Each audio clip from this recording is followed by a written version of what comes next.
I'm Marilla Fernandez. Welcome to Market Call. Thanks for joining us. Cole Kachur is on the show today, portfolio manager and senior investment manager at Wellington-Altus Private Wealth. He's going to take your questions today on North American stock as well as ETFs. Here's how to reach us.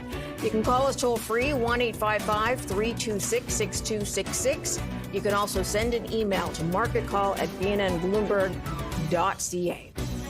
Let's bring Cole into the conversation. Cole, thanks for joining us today. Not a lot of movement on the market last time I looked. A little bit of some green, but that's about it.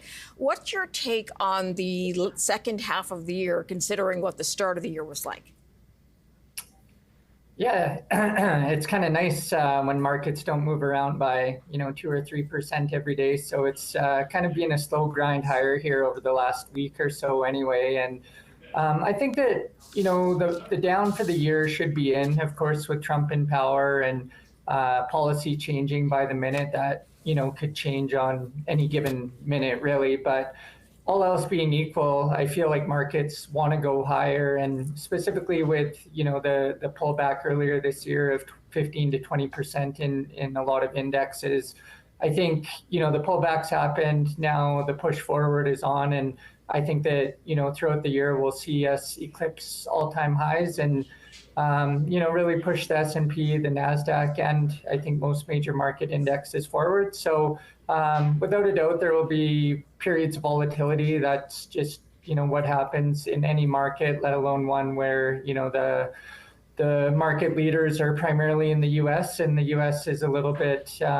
crazy at times. So I think, though, all else being equal, market should go higher, and we're positioning clients to take advantage of that. The World Bank downgrading its forecast for global growth. Is your forward look in line with that scenario?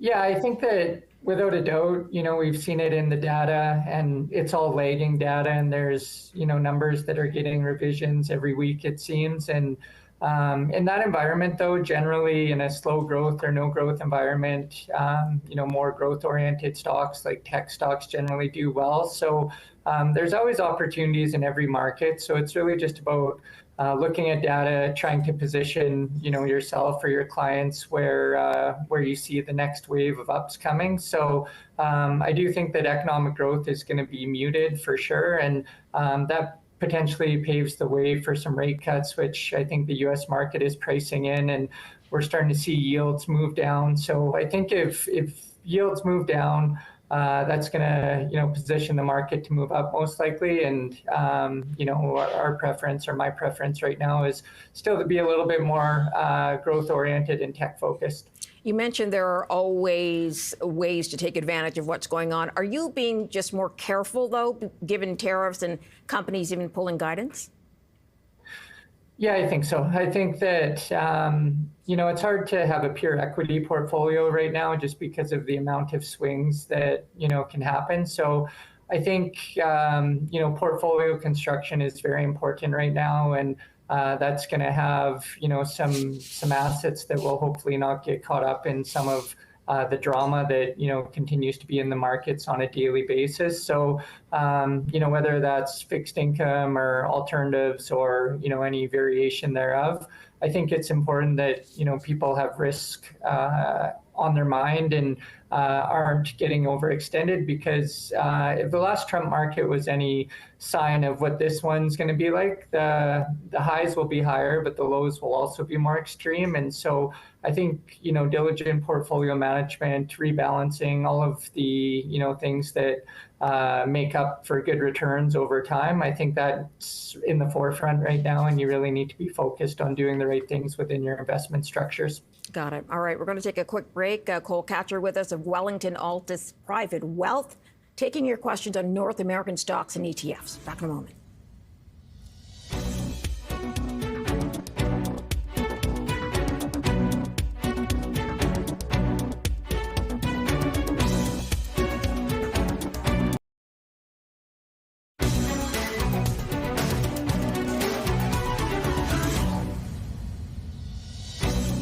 Welcome back. Cole Kachur is our guest today. He's taking your questions. We have an email to start from Anthony. Says, can I please have your opinion on GoEasy?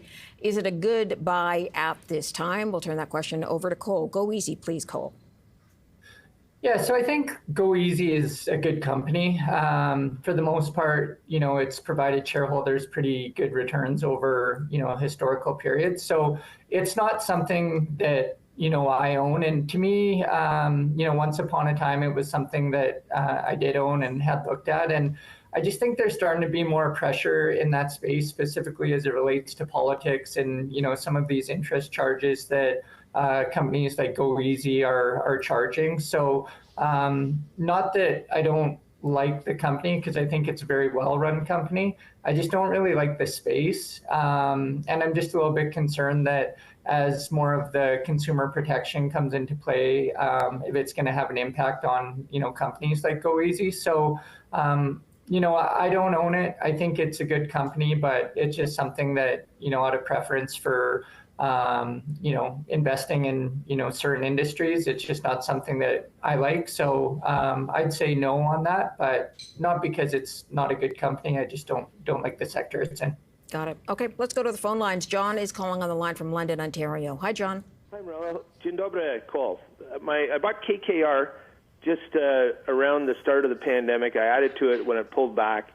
It doesn't like high interest rates usually, but it has pulled back recently. It's a private asset manager, and it has done very well, and it has kind of explosive growth at times. I'd like to add to it. What's your opinion? Thanks very much. Okay, we'll have a look at KKR. Cole, what do you think? Yeah, so to the caller's point, he made some good purchases, obviously, kind of through the pandemic and doing some dollar cost averaging throughout. So it has pulled back a little bit from its most recent highs, still, up fairly well over the last year. And I think it's got growth potential. So I think it's a very well-run company.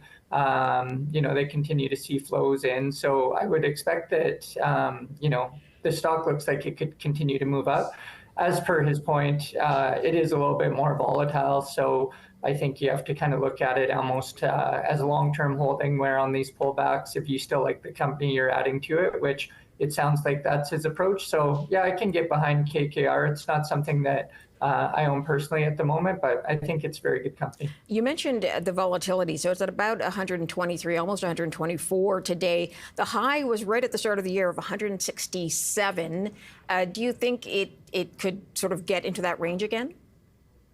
Yeah, I mean, I don't have a price target on it in front of me, but, just looking at the charts, it seems like, it's kind of consolidated back to right around its 50 and 200 moving day average, which generally that's going to be a decent entry point. So oftentimes with good companies, they'll have these interim pullbacks, and if you can get them at the right price, then oftentimes they will take out their old highs. So without having a price target in front of me, it's hard for me to, comment on that for sure. But the way it's kind of shaping up, it does look like it could take out its all-time highs probably in the next few months. Got it. Okay, John, I hope that helps you out. Let's go to Sam calling from Brampton, Ontario. Hi, Sam.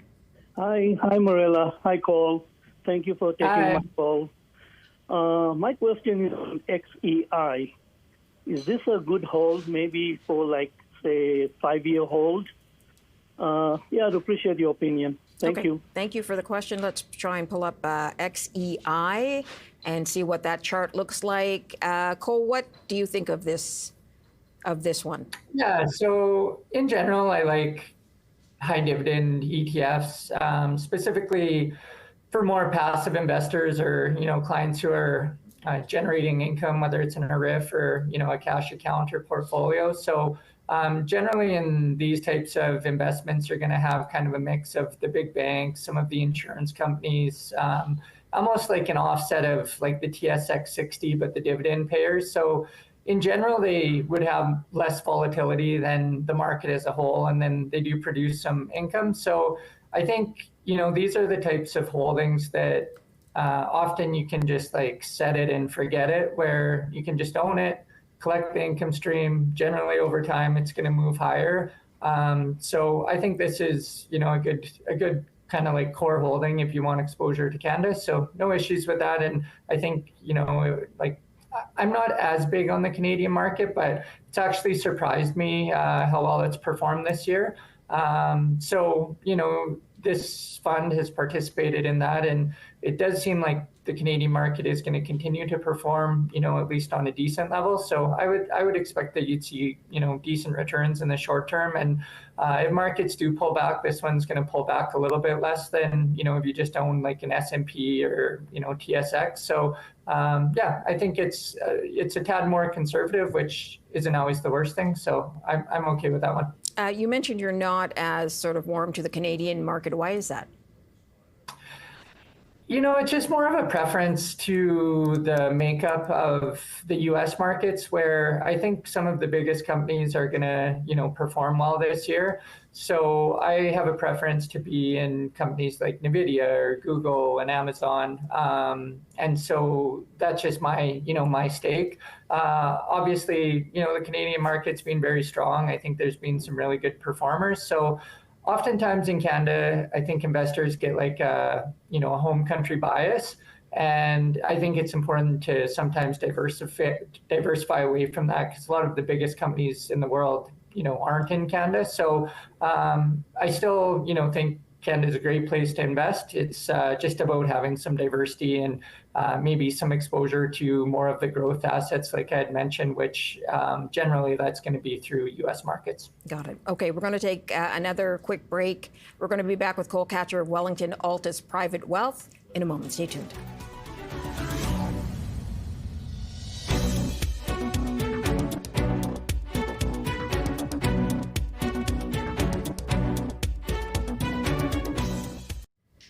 Welcome back. We have Cole with us to answer your questions. Let's go to Alan, calling on the line from Montreal. Hi, Alan. Hi, thank you very much for taking my call. I'd like to ask Cole his opinion of the Vanguard FTSE VDY ETF, if he would consider that a decent conservative ETF to buy. I'll hang up and listen to your answer. Okay. Thank you. Thanks for the question. Vanguard today at 51.56, this particular ETF. Cole, do you like it? Yeah, Alan, thanks for the call. Yeah, I do. It's pretty similar to the last holding that we talked about, to Alan's point. It's a little bit more conservative. You get a little bit of a dividend yield from it. And again, over time, generally, these things will kind of pace up with the market. A little bit less exposure because, part of your return is income oriented. So I think that's important right now. We're most likely going to be in volatile markets, and if that moves up, that's great, but sometimes it moves down. And I think that investments that produce income on a monthly or annual basis allows clients to wait out some of these shorter medium-term downturns. So I like the idea of generating yield and income. And to Alan's point, this is slightly on the conservative side of medium, and something that I think will probably return in the mid to high single digits over time, which most investors, if you can get that, that's decent. So got it. Okay, let's go to another phone call then. Frank's on the line from Thunder Bay, Ontario. Hi, Frank. Hello.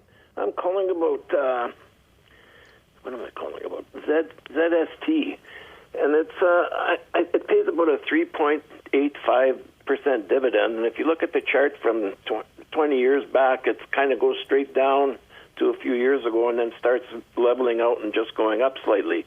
But is it a safe investment in terms, or could it be used in lieu of a GIC that's paying less? And I don't know. I guess is it a safe investment? Okay. And why is it short term and not long term? All right, Frank, thank you for the question. This is a BMO ETF, Cole, I believe. And I was just looking at the 5-year, not even the 20-year. And yeah, you see that really big slope down. So depending on how long you've been holding for, you might have lost some money. What do you think about it overall? Yeah, I'd steer clear of that one, specifically as it relates to Frank's, question about is it safe, and comparing to GICs. So the thing about GICs is, they are guaranteed, whereas a lot of these, bond ETFs, whether they're short or long or, whatever strategy they utilize, they are not guaranteed. And I think, this was a kind of eye-opener when rates went up a lot in 2022 and 2023, and a lot of more conservative bond funds and income related or balanced mutual funds or ETFs, a lot of those traded down quite a bit, and that's because the bond component of those was, being impacted by the rates. So I think in general, like bond ETFs, if you pick the right one, they can be, part of a portfolio, but really for the last number of years, they haven't, added a whole lot. So right now, if I was looking at like a bond ETF, I would actually be going on the longer side, looking out to like the at least 10 or 20 years on the maturities. And because as interest rates or as yields come down, those should pop up a little bit. So, if you want guaranteed or the safest of safe money, then these obviously are not them. But if you want to diversify out of just stocks, then the right bond or bond ETF can work pretty well. All right, let's move on to another question. This one coming from Moez in Vancouver. Hi, Moez. Hi, thank you for taking my call. My question is on chemical. There has been a resurgence in uranium or nuclear power. What is your opinion on chemical? It is pulled back by about $4 today. Thank you very much. Okay, thank you for the question. We'll pull up the Cameco line chart. And what's your forward look on Cameco, Cole? Yeah, so Cameco is close to home for me. I'm in Saskatchewan, and most of their mining, I think, is just in northern Saskatchewan here. So pretty familiar with it. And yeah, I think that Cameco is in the right space. There's a lot of interest right now in some of these, mini reactors and kind of more nuclear energy and a clean energy kind of component to it. With that being said, the stock does move fairly aggressively. So as a personal or holding for clients, it's not something that I own. Right now, I think that it's a little bit high, so I'd probably wait for it to come back on a pullback a little bit. With these companies, and whether it's Cameco or other commodities, there is a lot of volatility, and with upside growth, you also get the downside risks. So for me, even though it's close to home and I think it's a well-run company in the right area, it's not something I've owned. But if I were to buy it, I'd probably, like yesterday it popped, I think about 10%. Today it's down 5%. So it's just moving around a lot right now. So I'd probably steer clear of it. But at some point, it's going to pull back again to whatever the price, like I think earlier this year it was in the low 60s or maybe high 50s. And I think if you can, go and pick at it when, the price is down a little bit lower, then there will be more upside potential, obviously. So from a risk to reward, I'm not there right now, but I think it's a, good company in the right sector. I just don't love the price. I was just going to ask you, because they did pop yesterday on the Westinghouse Electric news that there was a deal there that's going to give them some money since they have such a large stake in it. Why the pullback today? Yeah, that's a good question. I don't think there's any reason for it necessarily. Reason. Yeah, no, other than it seems like nowadays stocks, on news, they move up too high, and then, the news kind of gets looked at a little closer, and maybe it doesn't have as big of an impact as what was initially thought. And so it could just be a realization that the news isn't as impactful, or it could just be traders, you clip a nice profit on the stock if you've held it for a long time and you're just kind of averaging out positions or, rebalancing out into something that maybe hasn't moved as much. So I don't really think there's any rhyme or reason other than the stock probably just went up a little bit too much yesterday, and now it's kind of just leveling out a bit. Got it. Okay, we are going to take a quick break. We're going to be back with Cole and take a look at his past picks when we come back.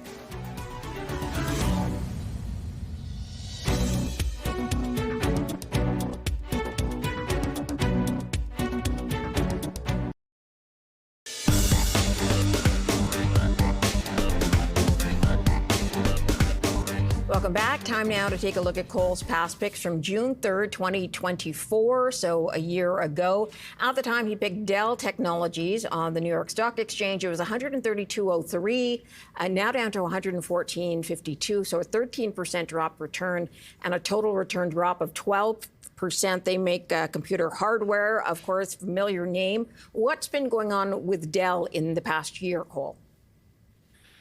Yeah, it's been a little, well, not a little, it's been fairly disappointing, to be honest. Again, tying to kind of the chip and AI trend and push towards, servers and, kind of faster producing technologies. And, Dell is well positioned. They just haven't really executed.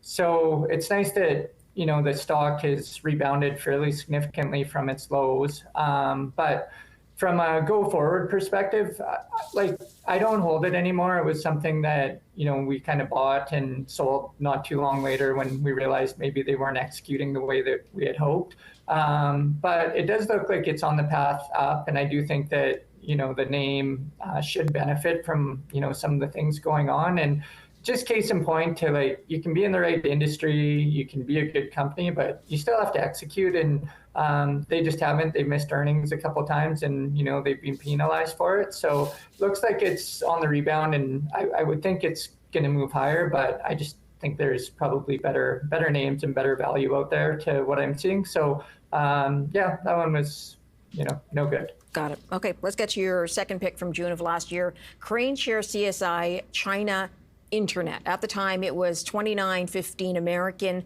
Now it's up to $34.92. A total return of 23%, a return of 20%. Can you tell me a little bit about this one? I didn't get a lot of information on it.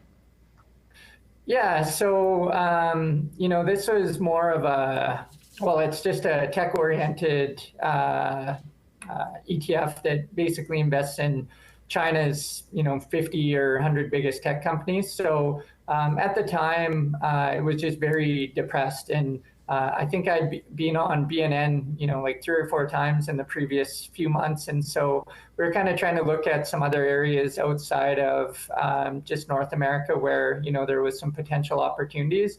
And so it wasn't really based on, loving China per se. It was just the stock or the ETF had moved too low. And so kind of saw it as an opportunity to jump in and, probably trade it. So it's nice to this is, again, topics are a little bit tricky because we sold this, not too long after we owned it when it had a, really quick appreciation. So it's nice that it's moved back up. Again, U.S.-China relations, they're, a little bit iffy and there can be volatility, but on a valuation basis, a lot of the companies in this ETF are severely depressed, but that should lead to upside, but, you get more volatility just because of the politics of it. Yeah, you could get a lot more volatility considering that relationship is twisting and turning all the time. Okay, let's go to your third pick from last year, Vertiv Holdings.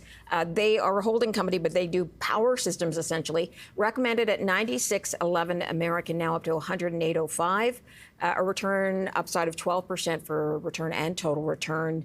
Do you still hold Vertiv? Are you going to continue holding it if you are? Same as the other two. It's not something that I'm actively owning right now, but I still actually really like the stock. So same type of thing. It's in, the data centers, kind of infrastructure of the build out of, some of these AI themes that seem to be front and center. And again, individual stocks generally are a little bit more volatile. But, Vertiv over the last year, 12%, it's not amazing, but I think, on average, if you can generate it into the double digits on your individual equities, you'll be okay. So I do think that as the market moves, specifically if the tech sector moves up, then I think companies like Vertiv are going to be benefactors of that. So it's a company that I think has more upside potential ahead of it. And I wouldn't, hate owning it here. And, maybe that's something that we'll look at some point again. But I think it's good quality holding.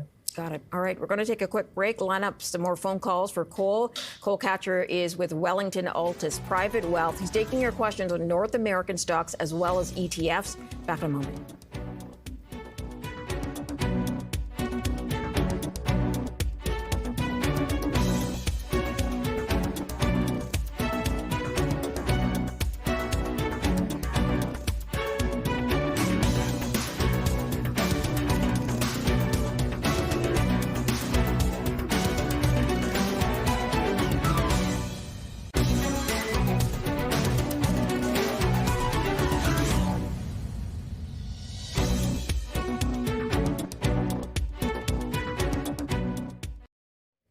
Welcome back. Cole Kachur is with us today. He is answering your questions. We're going to go right to the phone lines. JP's on the line from Edmonton. Hi, JP. Hey, thanks for taking my call. I just had a quick question about EQ Bank. I noticed they've taken a dip lately and wondering if the water's warm enough to hop in. Thanks. Are the waters warm enough, Cole? I'm not in it. So, I do think that I think EQ Bank is, well run. Again, it's a little bit different market segment. They have a little bit more exposure into mortgages, some other, areas specifically in, some of these bigger markets where real estate pricing is coming down and, there's maybe some risks there. So, from that perspective, I don't own it, haven't owned it. It's been obviously a very good company. So, sometimes you just miss these ones. I wouldn't buy it here. To me, it looks like, it wants to keep coming down, not that it wants to, start going up. So again, a good company, but just with some of their exposures, I would probably stay away from that one right now. Let it kind of come down a little bit more, and at some point there will be a buying opportunity. But to me, it looks like the highs are going lower and the lows are going to go lower as well. And generally, that's the trend that you don't want to be in. So if they have some really good earnings or something coming up and it kind of breaks the other way, then you could certainly relook at it. But just from a technical perspective, it looks like it's going to be hard pressed to get past those highs. So I'd probably look somewhere else right now. Got it. Okay, I hope that helps you out as we move on to Joe, who's calling from Montreal. Hi, Joe. Good morning. I want to ask Cole about ZWE, the BMO European High Dividend ETF. Would this be a good place to put in for a cash account for a retired person? And would he go with this covered call option, or would he go for the, I forgot which, the hedged, unhedged version to get the better performance? Thank you. Okay, thank you for the phone call. For this BMO ETF, what do they have as part of it? What do they rely on for the high dividends?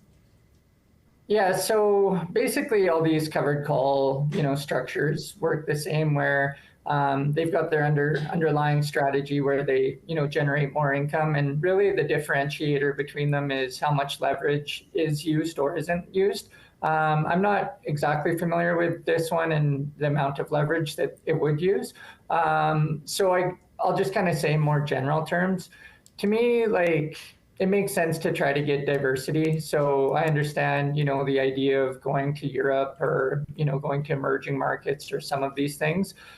In my experience, I've just never really seen great returns when, I've went outside North America. And so to me, I, generally stay away from, ETFs in other parts of the world. And that's just like a North American bias because we've been able to generate really good returns in companies we know close to home. I do like the underlying income. If I was to own it, I prefer to hedge out the currency risk. Currency markets fluctuate a lot, and it's really hard to predict which way they're going to go. So I would buy the hedge version, and generally it evens out over time in terms of the returns as compared to the unhedged. So not something I own. I don't know that I love Europe right now. So in a top pick coming up, there's another covered call that would be my preference. Okay, just wondering why you don't like Europe right now. Some would say the stability is there as opposed to North America. Yeah, no, that's fair. It's more, again, like I said, it's to me more of an investing bias where historically, you could invest in Europe, you could invest in all these other places. And I think in general, the US markets have outperformed it. So is that going to be the case going forward? Only time will tell. In my view, through the XSP and a lot of these other, large weighted ETFs, you get a lot of exposure to Europe and other companies. And I'd rather just personally invest in companies that I know and understand and I know what they do versus in the European ETFs, it's a lot of companies that I'm not very familiar with. So it's, it's a different structure where there will be more financials and there will be more, different types of layouts. So it's just a personal preference, and I'm sure a lot of people have made money investing in Europe over the years. It's just not something that I've really done. Got it. Okay, let's go back to the phone lines. Richard's on the line from Toronto. Hi, Richard. Yes, good afternoon. Cole, I'm calling about NVIDIA. Do you own it? Do you like it? What do you think of the prospects? And how do you mitigate risk for a stock like this if you're in it? Thank you.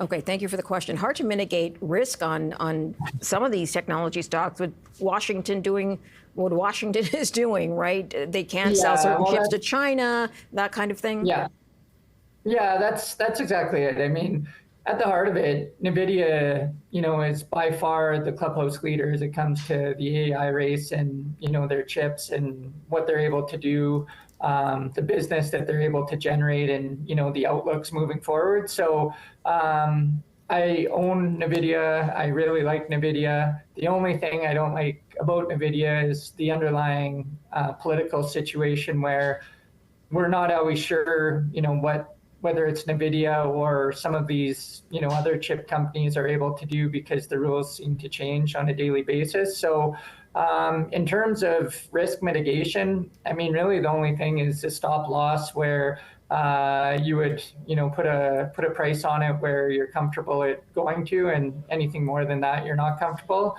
Then that takes the decision making out of your hands, and it kind of forces you to rethink whether that's the company that you're in. But with whether it's really NVIDIA or any individual stock nowadays, there's so much fluctuation, and so risk is a major part of the equation, and you have to just make sure that you're comfortable with it. I think NVIDIA can get up to 175, 180. So I think there's upside there where you'll be rewarded for holding it, but it's not a smooth ride up for sure. Got it. Okay, Cole, we're going to take a quick break to line up some more phone calls. We're back in just a moment. Stay tuned.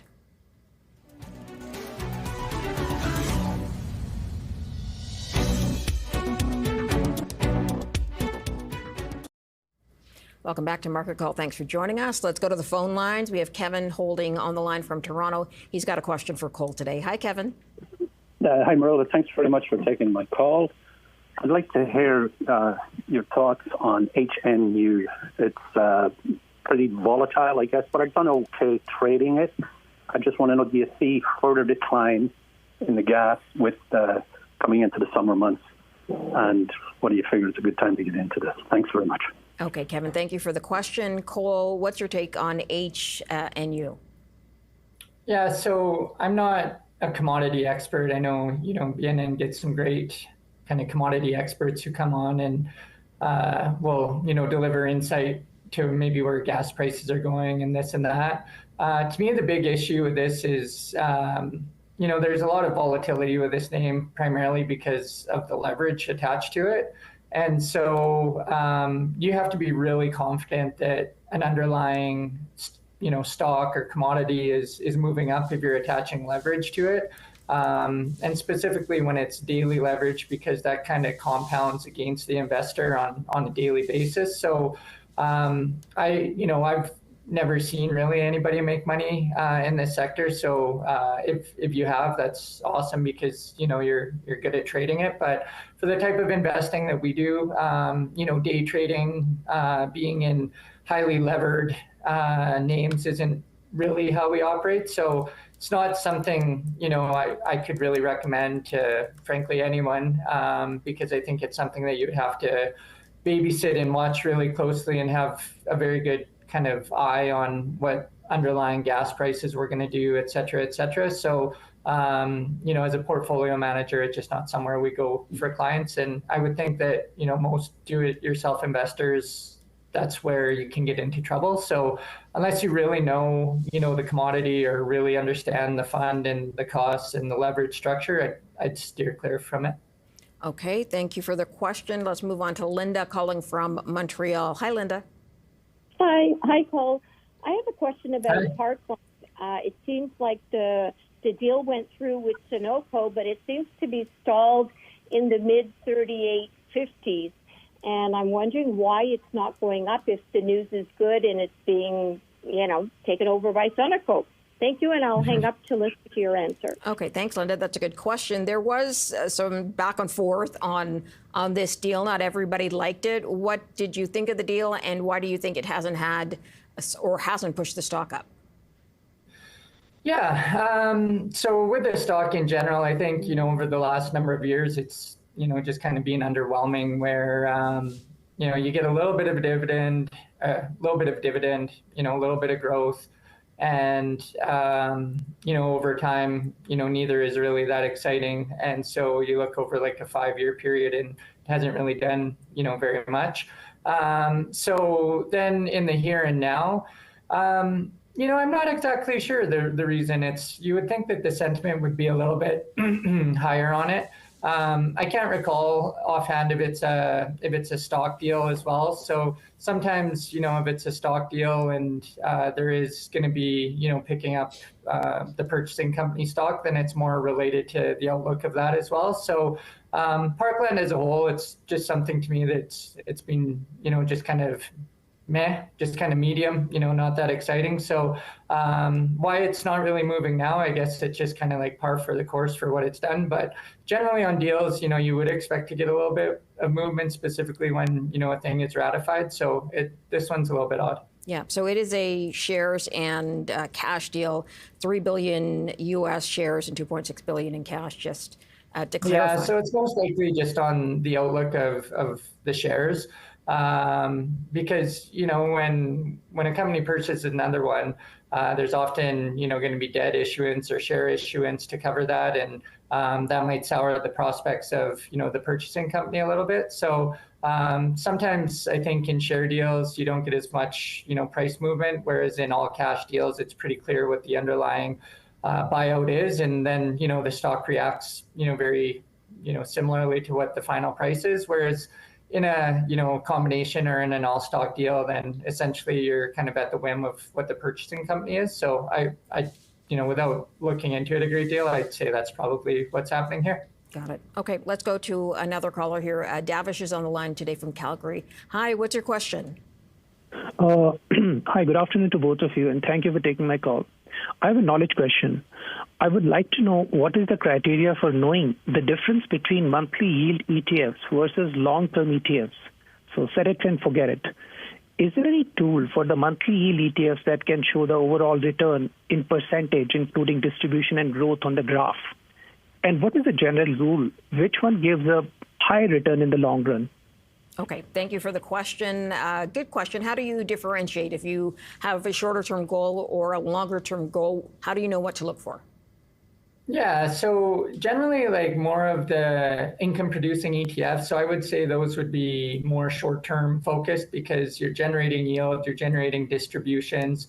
Oftentimes in those, you'll see like high yield or dividend or covered call in the name. If you're looking at, just like a S&P 500 XSP or a TSX ETF, generally you're not going to see any of those other kind of indicators in the name. Another way to do it is most of these websites are pretty good now where you can go on like Vanguard or iShares or BMO and you look for distribution. And generally how it works is, the higher the distribution, the more cash flow you're going to get either monthly or quarterly. It really depends on the underlying ETF. And so over time, I haven't looked at it lately, but I think historically, more growth-oriented ETFs versus more income-oriented ETFs, they kind of end up around a similar spot where on the growth side, you get, more capital appreciation, whereas on the income side, you get a little bit more distribution. So you'll have a little bit more tax to pay depending on what type of account. And then you'll also get some upside capital potential. So generally income, or dividend ETFs, they're longer tenured companies that, theoretically have a little bit less risk to them. So good question, kind of hard to, go through all the differences in such a short segment, but generally I would look for, like I said, dividend, premium monthly income, covered call. Those are generally the ones that are going to provide income. Got it. All right, Cole, we're going to have to take a quick break, and that is all the time we have for your questions. But when we come back, new top picks from Cole. We're back in a moment.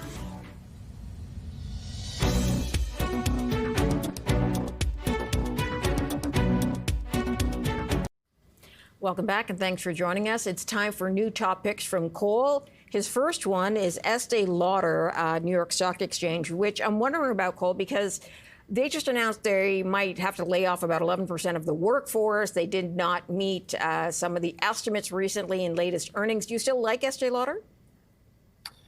Yeah, so it's really just like a pure value play at this point. Sometimes like stock prices and business prospects, they're not always aligned. And so, and historically, sometimes when layoffs happen, it's bad for the economy and it's bad for, people who are losing their jobs, et cetera. But it's also an indicator that the underlying company is, interested in making necessary changes to try to add to shareholder value. So this was actually one that came onto my radar. Michael Burry, I think he had sold everything and he kept this one. So I started looking at it a little bit more. And, just from a value perspective, I think that, the stocks come down so much that now I look at it and I kind of look at it that there's some opportunity there. So I think in the beauty industry, the numbers are going to continue to go up. You look at these crazy valuations that some of these, influencer and whatever beauty products are generating. And I think a company like Estee Lauder, which is, long established, but, maybe has missed the boat on a few things. I think that, they're poised for a turnaround, and the idea is that buy low and sell high, hopefully. Yeah, so Estee Lauder owns MAC Cosmetics, owns La Mer, owns Veda, so all very well-known brands. I guess we'll see how it does moving forward. Let's go to your next top pick, which is CI Tech Giants, which is a covered call ETF. Tell me what's included in that. Yeah, so the CI Tech Giants, it's, kind of the tech giants. So you get the Google, Microsoft, Amazon, Apple, NVIDIA, basically, the big guys within that covered call space. And, same thing. This one uses a little bit more leverage than some of the other, covered call ETFs out there. So you do see a little bit more fluctuation.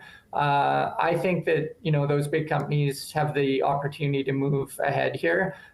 So I'm comfortable owning the covered call and with a little bit of leverage, and it's paying out around, 10, 11% right now in terms of distributions. And to me, I think there's probably another 10 to 15% of upside. So it would be my goal to see, around 20% on this, with a combination coming from the income flow and then a combination coming from capital growth. So it does move around a little bit. So if for whatever reason, you're buying it and you sell around the market, it won't be as stable as some of the other covered call ETFs that, have less leverage. So there's always a caveat to it, but I like the stocks that it owns, and I like the idea of income and, what can be a little bit of a volatile market. So that's why we're going with TXF. Got it. And your last top pick is pure tech pick, Advanced Micro Devices on the NASDAQ. Why Advanced Micro as compared to some of the other tech stocks? Yeah, really this one was a little bit hard because I think that there's a lot of value out there for a lot of tech names, and a lot of them kind of seem to be turning the corner.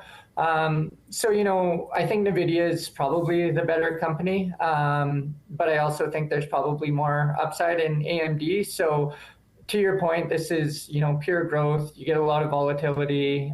You'll get stock movement. So again, with a caveat, I would say that, no promises what this looks like in a year, but I do think at some point over the next year, it will, trade higher. And as a portfolio manager, we'll be using that as an opportunity to probably divest out of the stock.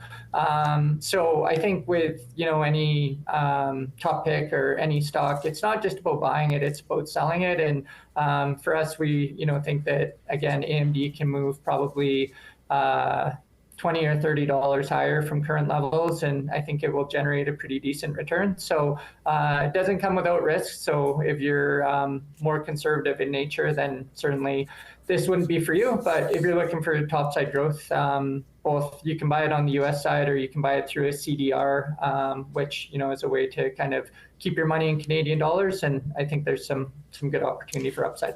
We're running out of time, but in 30 seconds or less, can you explain why you think AMD has not come back the way NVIDIA has or some of the others?